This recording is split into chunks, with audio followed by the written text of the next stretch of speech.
Bonjour les motivés! Encore aujourd'hui, on a une belle rencontre. Je viens de parler avec lui, puis je le sens déjà, la vibe, ça va être super motivant. Je vous présente Johan Rock. Comment ça va? Salut, ça va très bien. Merci de me recevoir dans ton podcast ou vidéocast ou je ne sais pas comment tu Ouais, l'appelles vidéocast, exactement. ça fait du En tout sens. cas, ouais, en tout cas, peu importe le nom qu'on donne, je sais que ça va être une belle rencontre. Juste le nom de ton émission, Papa Positif, tout de suite, ça m'a allumé. En tout cas, ça a le mérite d'être clair. Donc, j'ai bien hâte de voir ça. Ben, merci à toi d'avoir accepté. C'est super gentil de ta part. En commençant, juste te présenter un peu aux gens, s'il te plaît. Oui, bah donc tu l'as dit, je m'appelle Johan, donc j'ai 48 ans. On me connaît parce que je cours des ultramarathons, mais donc même si c'est le genre de choses qui prend beaucoup de temps, c'est pas mon métier. Donc parce que je travaille en informatique, mais c'est par la course à pied que j'ai fait plein d'autres trucs qui sont pas mal plus intéressants de mon point de vue que ce que je fais en informatique. Donc OK. faudra pas que mon employeur écoute ça. En tout cas, peu importe. Trop tard, il le sait, il est au courant. Parce qu'avec la course à pied, ça m'a donné accès à plein d'autres projets, donc incluant, je suis auteur de 2 livres, je donne des conférences, souvent sur le thème de la course à pied, évidemment. Ouais. Puis avec les courses que je fais, ça me permet de voyager pas mal et de découvrir plein de choses. Donc c'est un loisir qui a été, on pourrait dire envahissant, mais beaucoup plus enrichissant qu'envahissant. Donc voilà pour la petite présentation. Ben, merci pour cette belle présentation-là. Justement, tu as un peu glissé un mot, là. Où en serais-tu dans les projets, justement, présent, futur, tout ça? Dans mes projets futurs, Ouais. je suis en plein dedans là, puis il y a OK. beaucoup d'inconnus parce que donc c'est ça, dans les courses que j'ai faites dernièrement, donc la plus longue que j'ai faite, puis la plus récente, c'était en 2020, donc on en reparlera tout à l'heure. Donc c'était le Percé Montréal, Ouais. donc qui était pas prévu, mais c'était la pandémie non plus était pas prévue, donc ça a changé les plans de bien du monde, incluant les miens évidemment. Donc ça, c'était une course c'était pas une course organisée, c'était même très désorganisé parce que je me suis lancé là-dedans au dernier moment et j'étais tout seul. Mais c'est justement cette aventure-là qui m'a ouvert les yeux sur d'autres possibilités par rapport à la course à pied. Donc, parce que je cours des ultramarathons, donc c'est n'importe quoi qui est plus long que 42 kilomètres. Ouais. Mais je m'en tenais, comme à peu près tout le monde, à des courses qui étaient organisées par d'autres où il y a une ligne de départ, tu portes un dossard, puis tu arrives à l'arrivée, puis tu as un kilométrage à parcourir et tu as un temps limite pour que les bénévoles puissent à un moment retourner chez eux dormir. Donc, tandis qu'en 2020, c'était une course où c'est moi qui ai décidé du point de départ.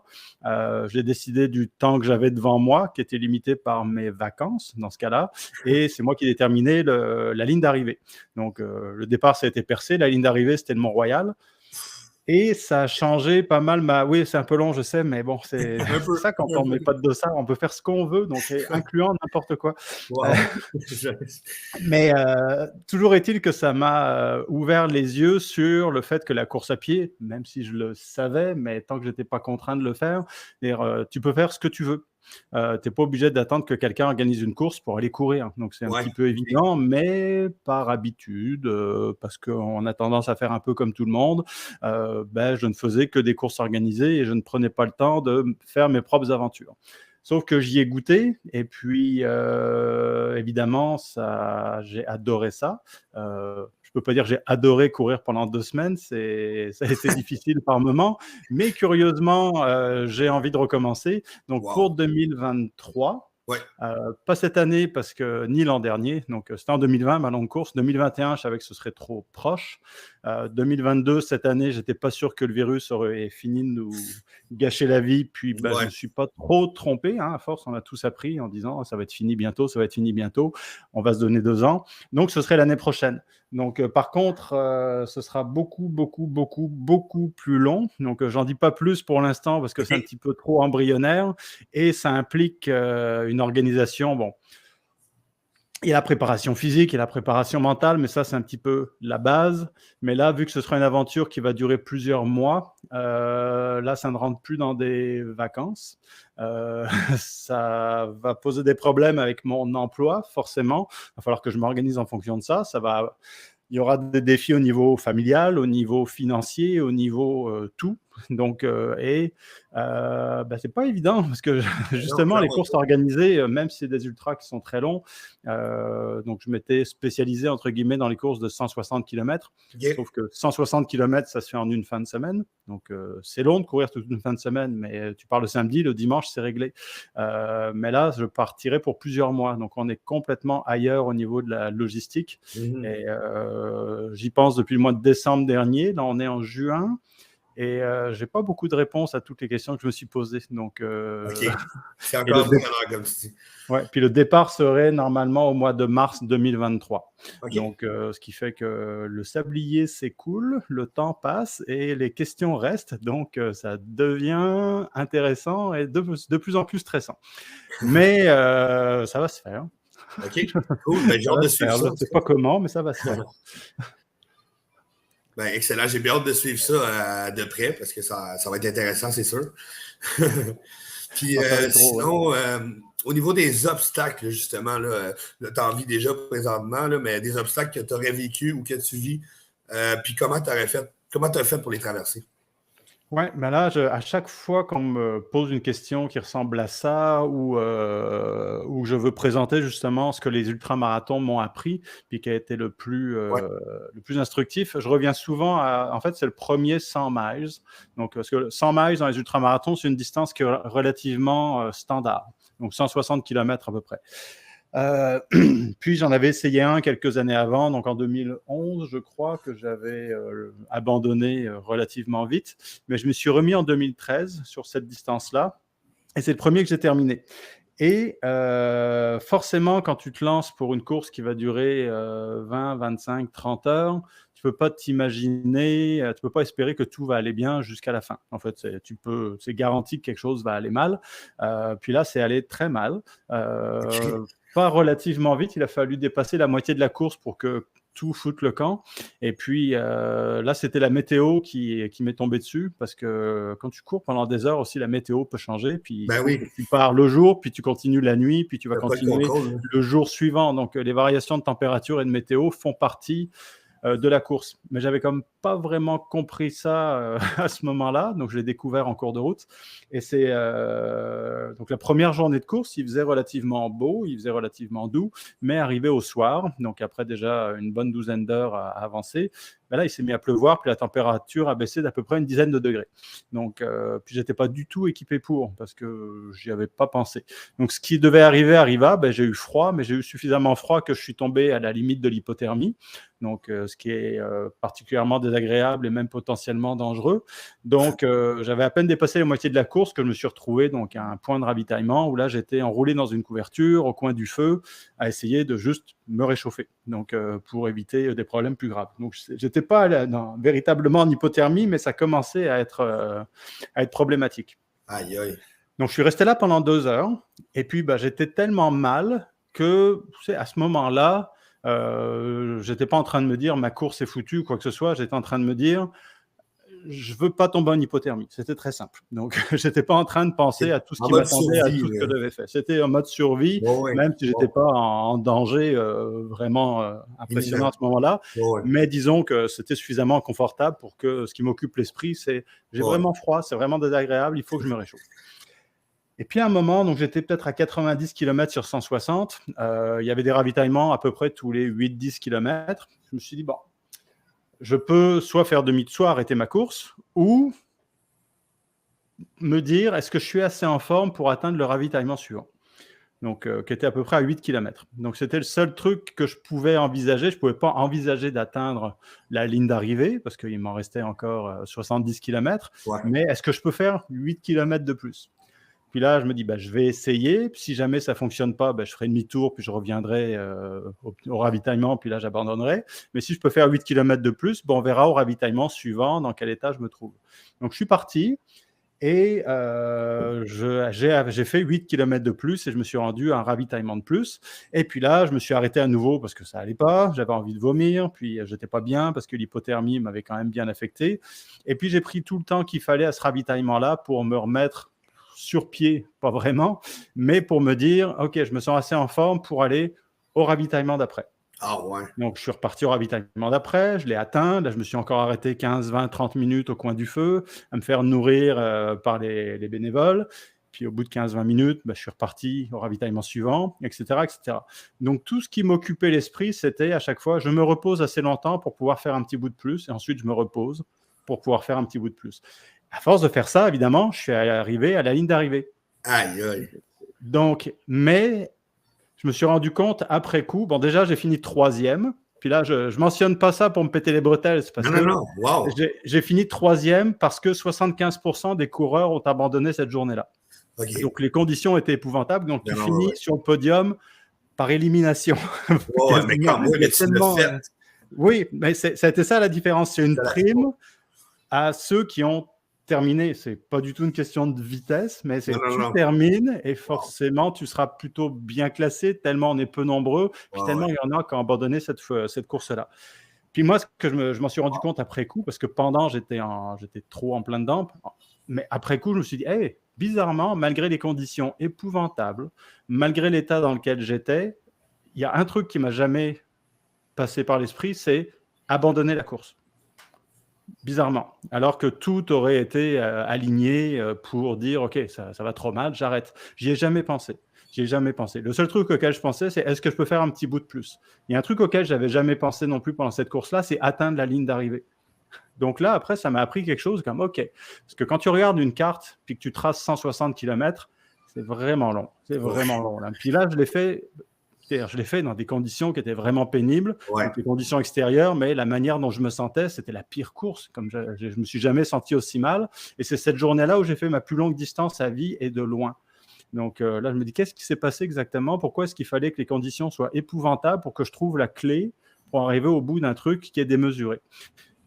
C'est assez évident quand il pense après coup, tu découpes l'objectif en tout petits morceaux.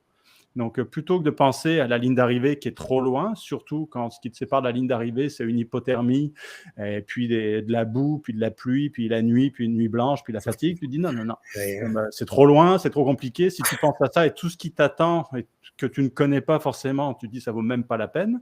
Par contre, tu dis, OK, qu'est-ce que je suis capable de faire là, jusqu'où je peux me rendre? Donc, un tout petit objectif intermédiaire.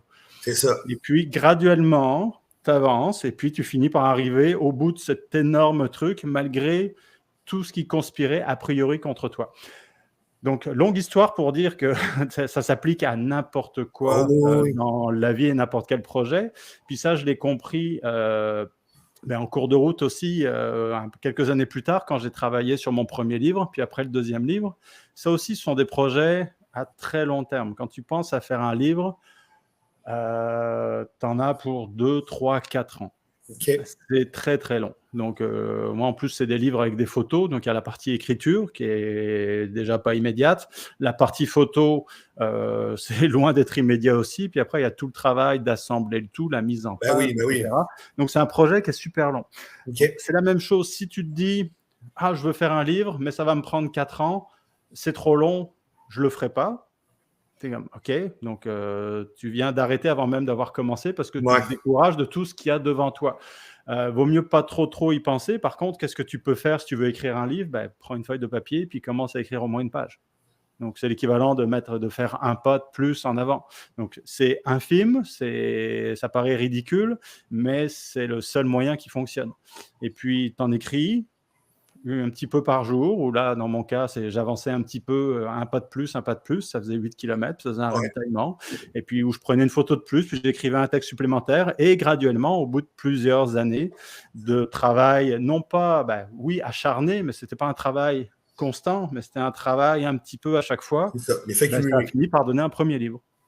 Donc, mais ça a été un très très long processus et qui n'a fonctionné que parce que finalement, je me suis jamais arrêté. C'est pas parce que j'allais vite, c'est parce que tu ne t'arrêtes jamais vraiment assez longtemps pour que le projet tombe à l'eau. Puis ça s'applique à n'importe quoi. Donc là, on dirait que c'est une évidence, mais souvent on l'oublie quand on est dans le feu de l'action, quand on regarde plus loin, puis on se dit c'est trop gros, ça me tente pas, ça va prendre trop de temps. C'est comme ça va prendre du temps de toute façon. Hein. Donc autant commencer hier. Non, c'est ça. Commencer demain. Donc c'est ça que ça m'a appris. Puis depuis, ça a facilité mon approche de bien d'autres projets. Puis ça me fait plus peur, justement, le projet que j'ai pour l'an prochain, puisque c'est un projet de course, mais je veux faire un documentaire ou un livre. Donc, je sais que ce truc-là auquel j'ai commencé à penser en 2021, il n'y aura pas de résultat au niveau, il y aura la course elle-même, mais si j'en fais un documentaire ou un livre, je ne pourrais rien présenter avant 2024. Parce qu'il faut le temps que tout se fasse. Donc, tu pars de 2021 à 2024, puis ça, c'est si tout se passe bien. Donc, mais ça fait partie du jeu, et maintenant, j'ai accepté ça, ça ne me fait plus peur. Wow. Donc, ça fait partie du jeu. Mais c'est quelque chose qui s'apprend aussi. Donc, tu dirais, c'est super inspirant ce que tu dis là, justement. Fait que tu dirais que de faire les ultramarathons, ça t'a appris une force mentale que tu t'as amené, que tu as transposée dans ta vie, dans le fond. Oui, c'est tout découpé en tout petit objectif. Ça. Puis, c'est quand j'ai appliqué ça à moi-même. Donc là, c'était quand j'ai fait mon percé Montréal aussi. Parce que là, donc j'ai fait ça en 2 semaines. C'était 1135 km. Donc, c'est une moyenne de 80 km par jour à peu près. C'était énorme. C'était absolument décourageant. C'est clair. Et j'ai littéralement découpé ça en morceaux de 5 km. OK. Ce qui comptait, c'est que, en plus, j'étais accompagné par plein d'inconnus qui venaient m'aider. Donc, des gens que maintenant je connais, mais ceux qui sont venus me voir, je ne les connaissais pas avant. Les gens sont géniaux. Hein? C'est bien de voir ça des gens, je trouve. Ah oui, moi, ça a sauvé ma course. Sans eux, absolument tout seul, je ne serais pas arrivé au bout. Donc, aidé par ces gens-là qui ont donné de leur temps. Puis quand je dis donné de leur temps, des fois, c'est plusieurs journées. Donc, ce n'est pas juste 1 heure ou 2, c'est plusieurs journées. Les gens sont parfaits. Oui. Puis, donc disons que ça encourage à continuer quand quelqu'un vient t'aider. Tu dis, bon, si ce n'est pas pour moi, je vais au moins le faire pour eux, ils se sont bougés. Donc, tu t'accroches à n'importe quoi qui te permet d'avancer. Mais là, je leur disais littéralement, retrouvez-moi dans 5 km. Donc, 5 km plus loin, ils m'attendaient avec un café glacé ou à manger. Donc, des trucs que je leur avais demandé parce qu'ils m'avaient demandé ce que tu veux manger ou boire. Je prendrais bien un café glacé parce qu'il fait chaud. Puis là, 5 km plus loin, tu as le café glacé qui t'attend. Donc là, tu prends ça, tu les remercies. Puis après, ils disent qu'est-ce qu'on peut faire pour toi. D'accord, j'aimerais bien boire un Gatorade ou peu importe. Et on se retrouve dans 5 km. Et puis là, donc j'avançais de 5 km à la fois. Puis à force de faire plein de 5 km, j'en ai fait 1135. Mais c'est juste à bout de 5 km. Donc c'est des tout petits morceaux. Et puis à force de les accumuler les uns avec les autres, tu vas te percer en suivant la 132 jusqu'à Montréal. Donc, je sais que tu as dû te le faire dire souvent, mais quand même, félicitations, c'est quelque chose en tabarouette. Là. Puis t'es là, c'est vraiment quelque chose. Là. On va se le dire. C'était un gros morceau. Ça aussi, quand tu le regardes sur une carte, ça fait peur. Ça fait décourageant. Moi, en auto, je trouve ça long. Oui, je l'ai fait en bus à l'aller, parce que je suis parti de Montréal pour aller à Percé en autobus. En plus, là, c'est le début de la pandémie, c'était 15 heures de bus avec le masque. Donc, j'étais content de me dire, bizarrement, je suis content, je vais revenir à pied, pas de masque. Ça me prendra 2 semaines, 15 jours plutôt que 15 heures, mais au moins, j'aurai pas de masque. Donc, tu vois, il y avait du positif. Faut trouver les avantages. Sinon, je sais que tu aides là, les jeunes dans les écoles, tout ça. Qu'est-ce qui te pousse à vouloir les inspirer, justement? Puis c'est quoi les thèmes que tu abordes quand tu parles avec eux et qui te tiennent le plus à cœur? Oui, c'est ça. Je suis invité une fois de temps en temps à donner des conférences donc, dans les écoles, primaires ou secondaires. C'est souvent d'ailleurs dans le cadre de la semaine de la réussite et de la persévérance au mois de février. Donc ça correspond évidemment au message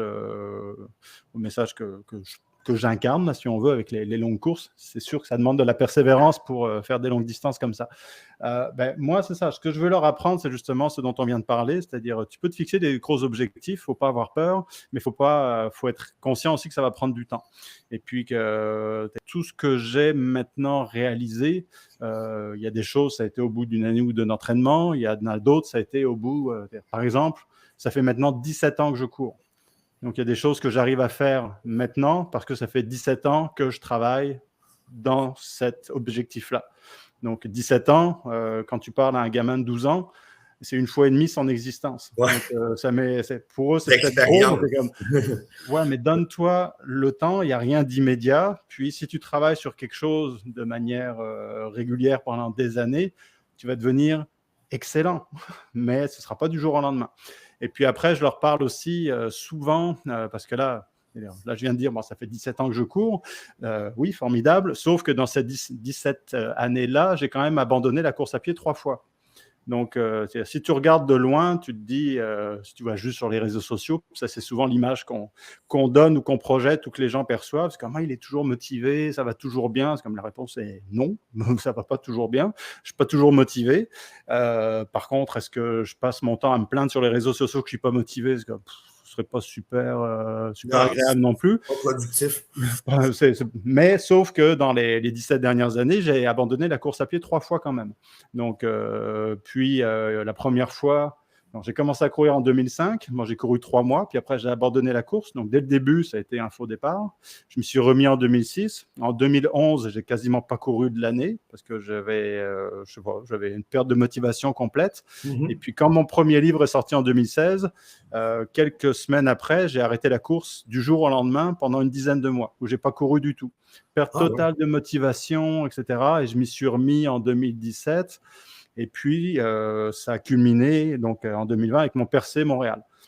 Donc, mais à chaque fois que je courais, puis que j'atteignais ou non un objectif, puis que j'arrêtais, à chaque fois, je rebondissais plus haut. Sauf que les creux sont pénibles à vivre. Ouais. Et puis, ça fait partie de l'apprentissage aussi. Puis là, c'est un équilibre qu'il faut trouver, qui est très personnel, entre se fixer des objectifs pour continuer d'avancer, parce qu'il faut se mettre quelque chose, une sorte de carotte au bout du bâton. C'est comme, j'ai envie de faire ça, je n'y suis pas encore, mais si je veux y arriver, il faut que je travaille tous les jours dans ce sens-là. Donc, soit tu le mets vraiment trop gros, puis là, tu te décourages. Si tu n'arrives pas à découper l'objectif en plein de petits objectifs intermédiaires. Donc là, si c'est trop loin, tu te dis, je veux faire un truc dans 15 ans. C'est comme, c'est peut-être un petit peu gros. Il faut peut-être que tu mettes des trucs intermédiaires. Par contre, si tu en mets un trop facile, là, ça va être trop rapide. Donc là, tu te dis, bon, finalement, ce n'était pas si difficile. Ça sert à quoi de continuer? Ou il y a le piège dans lequel je suis tombé. C'est comme tu t'en mets un qui est assez difficile. Tu as tellement l'impression que c'est difficile, à tort ou à raison, que quand tu y arrives, tu te dis, bon, j'y suis arrivé alors que je pensais me planter. Finalement, qu'est-ce que je fais maintenant? Donc ça m'est arrivé une fois ou deux où je m'étais donné des objectifs que je pensais vraiment ambitieux puis qui n'étaient pas assez ambitieux. Donc puis je me suis dit, bon, ça ne sert à rien de continuer. C'est comme j'ai atteint mon potentiel de coureur, parce que dans ce cas-là, c'était de la course à pied, évidemment. Ouais. Donc j'ai atteint mon potentiel de coureur, je ne pourrais jamais faire mieux. Donc finalement, tu te fixes toi-même des limites qui sont trop basses. Puis vu que je ne pourrais jamais faire mieux, autant arrêter, parce que pourquoi est-ce que je continuerais à m'entraîner pour refaire toujours la même chose? Sauf qu'à chaque fois, je ne peux pas faire mieux. J'ai multiplié la distance par 2 ou 3 ou 5 ou 10 quelques années après. Donc, je m'étais complètement trompé sur mon potentiel. Donc, il faut se trouver des objectifs qui sont ambitieux et prévoir que si tu y arrives, ce qui n'est jamais garanti, que tu te fixes quelque chose d'un peu plus gros pour après. Mais tu ne penses pas trop tout de suite, parce que sinon, tu vas te faire peur. Mais il faut que tu le gardes comme si mon objectif que je pense ambitieux fonctionne. Il va falloir que je continue à avancer. Et puis pour ça, il faut quelque chose qui te motive à plus long terme encore pour continuer. Ouais, mais justement, ça fait bien du sens ce que tu dis. C'est un peu la réponse à une question. Si je t'avais posé, OK, tu es allé au sommet, tu fais quoi maintenant, dans le fond? C'est un peu ça, là. Tu as gagné, mettons, un championnat, tu as fait l'ultramarathon que tu voulais faire. Bon, c'est quoi la suite? Parce que ta vie n'arrête pas là. Non, tu t'arrtes pas. Il y a aussi les motivations intermédiaires peuvent changer. Donc, ceux qui te motivent à avancer vers un projet peuvent changer. Parce que moi, par exemple, quand j'ai commencé la course à pied, c'était comme beaucoup de coureurs. C'est comme, bon, je commence à courir, je veux faire mon premier 10 km, je veux faire mon premier 21, je veux faire mon premier marathon, 42 km. Et puis, une fois que tu as fait ton premier, tu te dis, OK, je vais améliorer mon temps la deuxième et la troisième fois. Donc, au début, je courais après les chronomètres. Donc, c'est un moyen facile et évident, en tout cas très clair, de mesurer son progrès. Mais à un moment, tu te dis, bon, c'est bien beau de faire le marathon en 4 heures ou 3 heures et demie ou 3 heures ou moins de 3 heures, mais en même temps, ça rime à rien, parce que tu te bats juste contre toi-même, évidemment. Tu gagnes pas un marathon international en courant, même si je l'ai fait en 2h48, c'est très bon pour un amateur, mais c'est très mauvais, ça mène absolument nulle part. Donc, non, je comprends. c'est bien, mais à un moment, juste le temps, c'est une limite. Donc après, j'ai poursuivi les plus longues distances. Donc, c'est là où je suis tombé dans les ultramarathons. Donc, il y a plus long que 42. Bon, c'est quoi plus long? Donc, un 50, puis après un 80, puis après un 160, puis après, j'avais fait Québec-Montréal 250 pour finalement tomber dans Donc le Percé-Montréal, non, en fait, le Percé-Montréal, c'était un petit peu différent. Et donc j'avais fait Québec-Montréal 250. Puis là, je m'étais dit, comme, ouais, mais OK, après, il y a quoi? Je peux allonger les distances, mais jusqu'où? Donc, ce qui m'a remis sur les rails après, c'était non pas un événement en particulier ou une distance que je voulais parcourir, mais tout le processus qui y mène. Parce que pour courir 250 km, il faut courir tous les jours. Donc, tu as intérêt à aimer courir tous les jours. Si tu te forces à y aller... Non, c'est ça, il faut que ça soit le fun, il faut que ça soit une corvée. Là. Donc, pour pas que ce soit une corvée, moi, je me suis raccroché à mon autre passion qui est pour la photographie. Okay. Donc, la course à pied est devenue non pas l'objectif, mais le moyen de me rendre où je voulais pour prendre des photos. Et donc, bon, je sortais non pas pour courir, mais je sortais pour aller prendre des photos. Wow. Et en même temps, il se trouve que je courais, donc, mais ce n'était pas l'objectif principal. Okay. Et donc, à prendre des photos, puis des photos avec lesquelles j'ai fait une expo photo. Donc, c'est-à-dire l'objectif principal, c'est comme je veux être là où personne n'est. Et puis, il se trouve que la course à pied, ça permet d'aller partout. Puis, ce n'est pas parce qu'il fait moins 25 ou moins 30 que je ne peux pas y aller. Parce qu'à pied, tu peux aller absolument partout. Et donc, avec cette petite différence par rapport à la majorité des photographes, bon, j'étais capable d'aller prendre des paysages qui sont en général inaccessibles. Donc, ça a été ma motivation. C'est comme je cours pour prendre des photos. Wow, et il se trouve qu'à force de courir pour prendre des photos, j'étais assez en forme pour faire des ultramarathons. Donc, j'avais 2 objectifs remplis en un seul. Hey, wow. Mais j'aurais pu ne pas faire d'ultramarathon que j'aurais quand même couru tous les jours. Ouais, ben oui. Donc, l'ultramarathon devient un bonus que tu peux te permettre parce que tu es en pleine forme et tu es en pleine forme parce que tu cours pour aller prendre des photos. Donc, comme ça, la course est masquée dans autre chose. Tu trouves d'autres motivations. Et puis, c'est ça qui m'a permis finalement de me dire, je pourrais peut-être me lancer dans un Percé-Montréal parce que je suis en pleine forme, à force de courir matin et soir pour plein de raisons, qui ne sont pas de l'entraînement proprement dit, mais forcément, en courant tout le temps, ça va bien. Et donc, je me suis payé le Percé-Montréal. Mais donc, je me suis offert ça parce que j'étais physiquement capable de le faire grâce à toute cette routine que j'ai rendue agréable par tous les moyens possibles qui me convenaient. Donc, il faut trouver sa propre recette pour se motiver à courir. Donc, c'est une bonne recette, je te dirais. Ouais. C'est un bon truc que tu as donné là. Il y en a qui sont motivés par des programmes d'entraînement. Donc, moi, ça ne me plaît pas du tout, mais après, chacun son truc. Donc, j'ai essayé les programmes, ça ne fonctionne pas. Moi, j'ai essayé la photo, ça fonctionne pour moi. Il y a bonne chance pour que la photo ne fonctionne pas pour d'autres. Peu importe le truc que tu trouves qui te permet d'avancer dans la direction que tu souhaites, prends-le. Puis là, c'est là où il faut écouter tout le monde, donc toutes les sources d'inspiration, les idées, etc. Puis essayer ce qu'ils font, puis l'adapter à soi pour voir ça me convient. Donc, j'ai pris un quart de ce que l'autre faisait, mais il se trouve que ce quart-là me plaît, le reste, ça ne me convient pas, tu le mets à la poubelle, c'est pas grave. Et puis, tu ajustes. Mais comme ça te permet d'instaurer une routine qui va finalement te mener super loin. Vraiment, tu as tellement raison. Là. Wow, beau truc. J'espère que les gens vont l'essayer. Sinon, là, on parle de course, tout ça. Ça serait quoi la différence entre la personne qui était avant de commencer la course, là, vraiment au début, puis la personne qui a été maintenant après toutes ces courses-là? Ouais, c'est une très bonne question. Outre ce que j'ai appris pour les très longs projets, donc dont j'ai déjà parlé, c'est-à-dire les très longs projets maintenant ne me font plus peur. Puis même si je sais pas, enfin, je vois à peu près l'objectif, mais je sais déjà avant que ce sera très long, et je sais aussi qu'entre le départ et l'arrivée, ce qui va se passer ne va pas se dérouler comme prévu. Puis, ça aussi, ça peut être une source de découragement, mais quand tu es au courant que peu importe le long projet, il va t'arriver plein de trucs entre les deux, pas forcément agréables, et que même l'idée que tu avais à l'origine, tu vas être obligé de la transformer pour finalement arriver à quelque chose d'autre à la fin, qui est ni mieux ni moins bien, qui est le résultat de tout ce que tu as vécu entre les deux. Donc aussi, tu te décourages moins. Donc ça, je l'ai appris. C'est-à-dire entre l'idée que j'avais pour mon premier ou mon deuxième livre et ce qui a vraiment été réalisé, c'était différent, mais je suis très fier du produit fini, du produit final.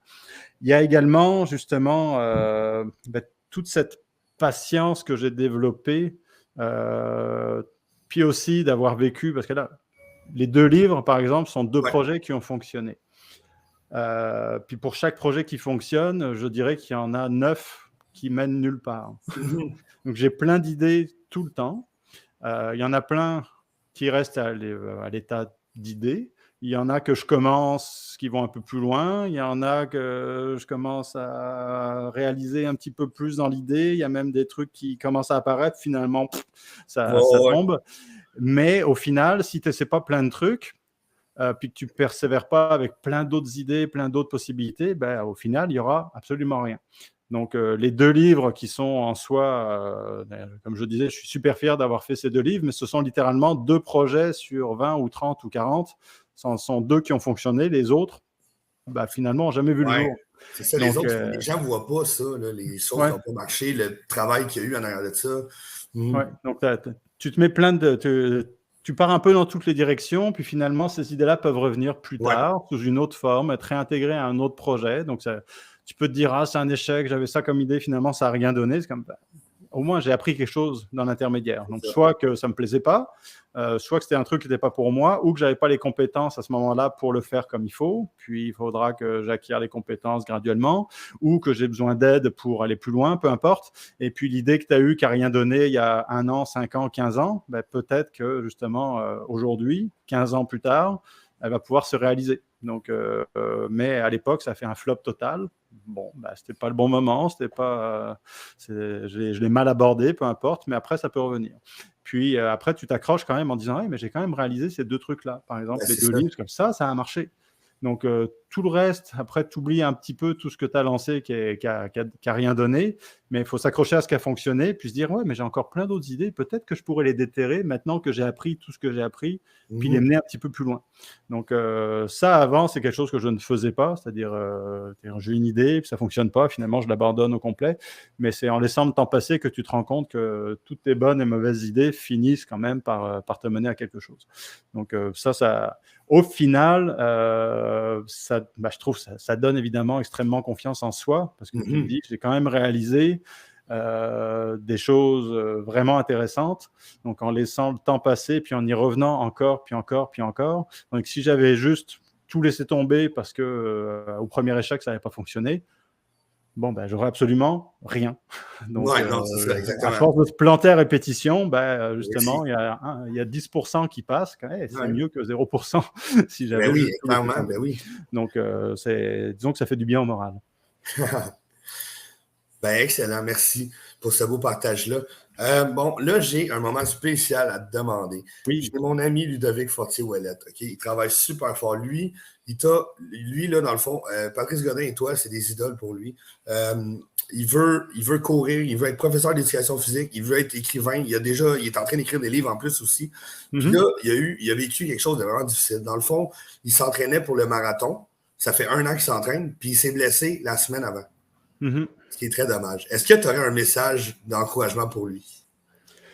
Mais le message serait la continuité de ce dont on vient de parler dans les 30 Ouais. dernières minutes, c'est-à-dire que quand tu te lances sur un projet à long terme, quel qu'il soit, tu t'imagines toujours tu espères en tout cas que tout va bien se passer, mais tu sais en dedans de toi que il y a de bonnes chances pour qu'il y ait quelque chose qui t'arrive en cours de route, qui va te ralentir, qui va te forcer à dévier ou même à prendre une pause avant de repartir ou de peut-être faire un petit détour. Et tout ça, ça fait partie du processus. C'est-à-dire, tu fais pas... Par exemple, pour courir un marathon, il y en a quelques-uns, ils se disent, OK, je m'entraîne pour courir un marathon, mais j'aimerais leur poser la question, c'est comme, est-ce qu'après le marathon, tu vas complètement arrêter de courir? C'est-à-dire, tu le fais, puis après, c'est fini. Ou quand même, l'objectif, c'est de te mettre à la course, au passage courir un marathon, mais après, continuer à courir parce que tu sais que la course à pied, c'est pas juste pour faire un 42 km, tu sais que tu seras plus en forme, tu vas te sentir mieux, ça a des Ouais. bienfaits pour la santé incroyables. Et donc, si tu le fais, c'est oui pour cet objectif-là qui te motive à court terme, mais à long terme, tu sais que ça te fait du bien, donc tu vas continuer. Donc, quand tu te blesses, c'est malheureux, c'est super frustrant, mais à long terme, être arrêté pendant quelques semaines sur une vie, c'est pas grand-chose. C'est très Non, c'est frustrant sur le coup, mais si tu comptes courir toute ta vie, probablement parce que tu sais que en plus la course à pied, tu peux faire ça vraiment très, très, très, très, très longtemps. Donc, ouais. tu n'es pas obligé d'aller tout le temps à fond. Puis même si tu vas pas à fond, les bienfaits sont extraordinaires. Donc, tu te dis, c'est pas parce que je suis blessé pendant quelques semaines que tout est foutu. C'est-à-dire, tu vas revenir, donc ce sera peut-être dans 1 mois, ce sera peut-être dans 6 mois, ce sera peut-être dans 1 an. OK, l'année va être longue. Puis là, je sais que Pat, lui, est blessé. Il a une blessure qui traînait depuis 2016. Donc, il a vraiment vécu une frustration pendant 5-6 ans. Puis là, c'est en train de se replacer. Et là, on est en 2022. Donc, ça fait quasiment 6 ans qu'il traînait une blessure. La frustration, il a connu ça, mais il s'est obstiné et il sait que ce qu'il veut, c'est courir jusqu'à la fin de ses jours. Donc, les 6 ans, oui, sont longs, mais ne sont qu'un épisode sur toute sa carrière de coureur et l'objectif de la course à pied qui n'est pas de faire une distance spécifique, mais de s'entraîner tous les jours pour se sentir bien. Donc, dans ce cas-là, c'est-à-dire, c'est vraiment frustrant, mais vaut mieux être prudent, vaut mieux être patient, et se dire, malgré la blessure, je vais prendre le temps de bien la guérir, et quitte à recommencer vraiment tranquillement, il n'y a pas la peine de vouloir courir le marathon plus tôt possible. Non. Le marathon, il y en aura tout le temps. Hein. Même si ce n'est pas ce printemps, même si ce n'est pas cet automne, si c'est au printemps suivant ou même à l'automne suivant, bon, ben, un marathon, ça reste un marathon. L'accomplissement sera le même. Et puis, si tu le fais avec plus aucune douleur, plus rien, parce que tu as largement pris le temps de guérir, bon, ben, tu seras encore plus fier de ton marathon, tu auras fait une belle expérience et surtout, tu auras découvert le plaisir de courir tous les jours sans douleur. Et puis, une fois que le marathon s'en passé, ben, ça, tu vas continuer à le faire, courir tous les jours sans douleur. Donc, et pas forcément avec un objectif en tête. Donc, c'est décourageant, mais il faut penser à un petit peu plus long terme que juste cet objectif-là qui nous motive, mais il ne faut pas s'arrêter quand l'objectif s'éloigne un petit peu. L'objectif reste là. Non, exactement. Merci beaucoup. Puis justement, il était déçu parce que c'était le marathon de Longueuil. Puis je pense que tu étais là au départ. Oui, ben, j'étais porte-parole de l'événement en plus. C'est ça. Donc, il était déçu de ne pas te croiser, justement. Oui. Bon, ben, je vais sûrement le recroiser de toute façon. Hein. Ben oui, exactement. C'est exactement ce qu'il me dit. Donc, ben écoute, merci pour ce beau message-là. C'est super gentil. Sinon, est-ce que, côté inspiration, t'aurais-tu une personne, un peu comme Patrice a fait avec toi, une personne qui t'inspire que je devrais inviter sur ma chaîne? Ça va paraître bizarre, mais parce que là, j'irai pas très très loin, mais ma femme m'inspire énormément. Ben, c'est pas bizarre. Donc, Anne Genet. Donc, parce qu'elle est écrivaine aussi, elle court également énormément. Elle a une discipline qu'elle applique dans la vie, au quotidien, que ce soit pour le sport ou pour l'écriture ou pour n'importe quel autre projet, qui est un peu similaire à la mienne, mais en plus strict encore, je dirais. Okay. Donc, ouais, moi, j'ai tendance à avoir des hauts et des bas. Je dirais qu'elle a beaucoup moins de bas que moi. Donc, et ça lui permet, là, elle vient de sortir son 2e roman. Okay. Puis son 2e roman, juste pour les petits problèmes qu'on peut avoir en cours de route. Hein. Donc, elle avait écrit un roman au complet qui finalement n'était pas bon, qu'elle a mis à la poubelle. Elle en a réécrit un 2e qui lui a été publié. Donc, quand tu mets un livre au complet à la poubelle parce que finalement la qualité n'était pas là et que tu en réécris un 2e, c'est-à-dire si tu veux un écueil majeur, en voilà un. Donc, tu passes 6 mois à écrire, puis tu dis finalement ça ne vaut absolument rien et tu recommences. Donc, ça, c'est de la détermination. Mais comment y arriver? En se levant tous les matins, puis en écrivant tous les matins, en rajoutant un paragraphe par-ci, un paragraphe par-là. Donc, pour la persévérance et de la résilience, je pense que c'est un bon exemple. Bon, invitons ta femme. C'est Anne Genet. Parfait, Anne Genet, je vais aller voir ça, je vais aller l'inviter en bonne et due forme. Oui, excellent, merci. Puis en terminant, là, dernière petite question. Oui. Est-ce que tu aurais un objectif, probablement ton projet peut-être, mais un objectif que tu voudrais atteindre dans les prochains mois, puis qu'on pourrait en reparler éventuellement? Il y aura le projet en 2023, donc il va durer 5-6 mois. C'est sûr qu'il va falloir en reparler parce que c'est ce genre de projet où là, je me fais des idées, j'ai des idées sur ce qui m'attend, j'essaie de prévoir ce qui pourra m'attendre. Forcément, je serai surpris et ou déçu. Donc, ça va partir dans tous les sens parce qu'entre mes attentes et la réalité, ce sera différent. Donc, ce sera intéressant de comparer les deux. Mais dans l'intervalle, là, par exemple, c'est quelque chose de nouveau que je fais. Donc, je m'entraîne, ça fait 17 ans que je ne fais que de la course à pied.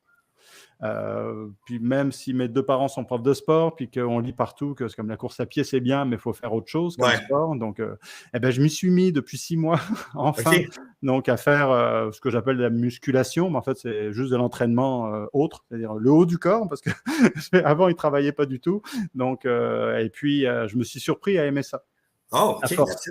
Donc, parce que c'est pas mon premier essai non plus. Hein. Ça fait des années que j'essaie d'intégrer ça. Puis au bout de quelques semaines ou quelques mois, finalement, je laisse tomber. Mais là, ça fait 6-7 mois que je m'y suis mis. Et maintenant, j'ai hâte de faire ma séance de musculation, de préparation physique généralisée ou de CrossFit. Ou, en tout cas, ça tourne un petit peu là-dedans. Donc, c'est des séances de 45 minutes, 1 heure, où je travaille plein d'autres choses, plein d'autres mouvements.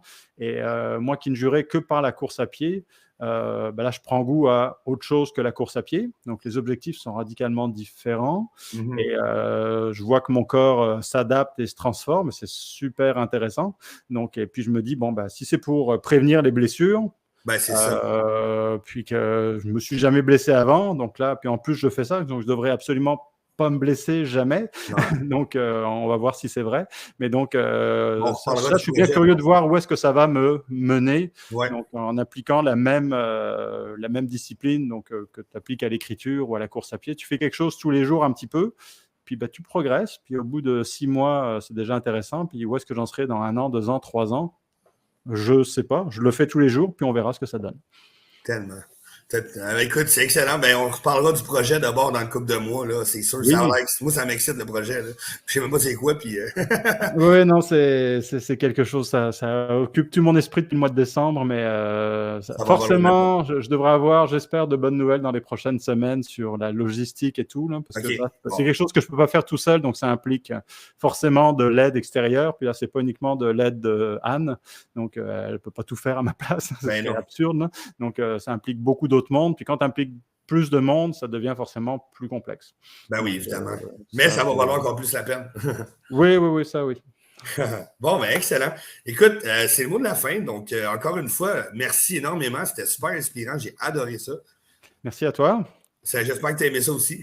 Oui, c'était parfait. C'était excellent aussi. J'aime beaucoup l'angle du podcast que tu as choisi. Là. Donc, le mot positif a un avantage, comme je disais au début, c'est l'avantage d'être clair. Donc là, c'est quelque chose dont on a besoin. Donc, sans masquer les écueils qui sont en cours de route, donc qu'on a évoqués. Sauf qu'il y a du positif, même quand ça va mal, il faut savoir tirer du positif de ça. Donc, puis j'espère qu'on a bien réussi à l'expliquer aujourd'hui. Oui, je pense que oui. Je pense que le message va passer. Donc, merci encore. Et je te souhaite du succès dans tous tes projets et de passer une excellente journée. Merci. Merci à toi aussi.